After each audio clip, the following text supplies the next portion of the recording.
Il y a des noms qui résonnent, n'est-ce pas? Des noms qui sont à la fois un lieu magnifique et un produit connu dans le monde entier.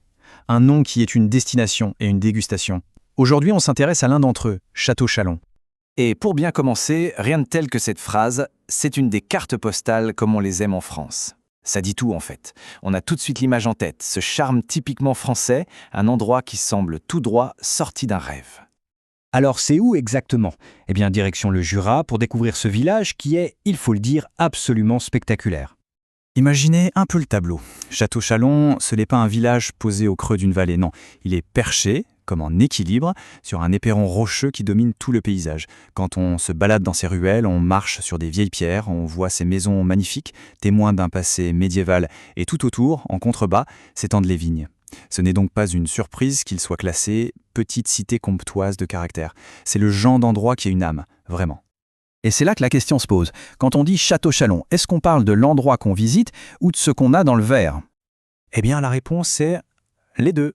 C'est ça qui est génial. D'un côté, on a le village, cette commune historique, magnifique. Et de l'autre, on a le vin, une appellation prestigieuse, une version ultra réputée du fameux vin jaune du Jura. C'est cette double identité qui rend ce nom si spécial.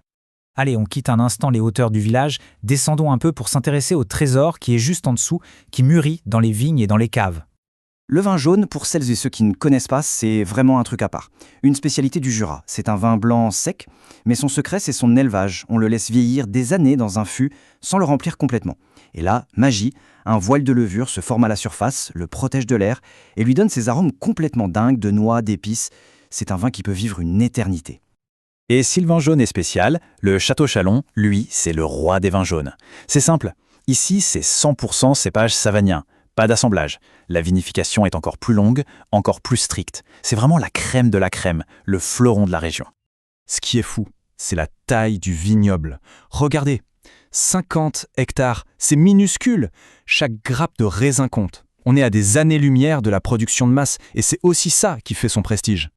Et l'originalité ne s'arrête pas là. Jetez un œil à ce chiffre. 62 centilitres. Bizarre, non? Ce n'est ni une demi-bouteille, ni une bouteille classique de 75. C'est encore une de ses signatures. Et cette bouteille si spéciale, elle a un nom, le Clavelin. La légende raconte que ces 62 centilitres, c'est tout ce qui reste d'un litre de vin après plus de 6 ans de vieillissement. Le reste, pouf, évaporé. C'est ce qu'on appelle poétiquement la part des anges. Mais alors, d'où ça vient tout ça? Ce savoir-faire si particulier. Pour le comprendre, il faut remonter le temps, loin, loin en arrière. Les origines du vin jaune sont un peu nimbées de mystère. On dit souvent que tout a commencé au XIIe siècle, dans l'abbaye de Château Chalon. Ce seraient les moines qui auraient découvert cette méthode de vinification. Et puis, bien des siècles plus tard, le charme du village a continué d'opérer, attirant des artistes comme le grand écrivain Bernard Clavel, qui en avait fait son port d'attache. Bon, après ce voyage dans le temps, revenons à aujourd'hui. Si on décide d'aller à Château Chalon, à quoi s'attendre? Eh bien, c'est une expérience totale, qui mêle tout ce dont on vient de parler. La journée parfaite, ça pourrait ressembler à ça. D'abord, on se perd dans les ruelles, on lève la tête, on s'imprègne de l'atmosphère, de l'histoire. Ensuite, passage obligé, la dégustation. C'est là qu'on fait le lien entre la falaise, les vignes et le verre.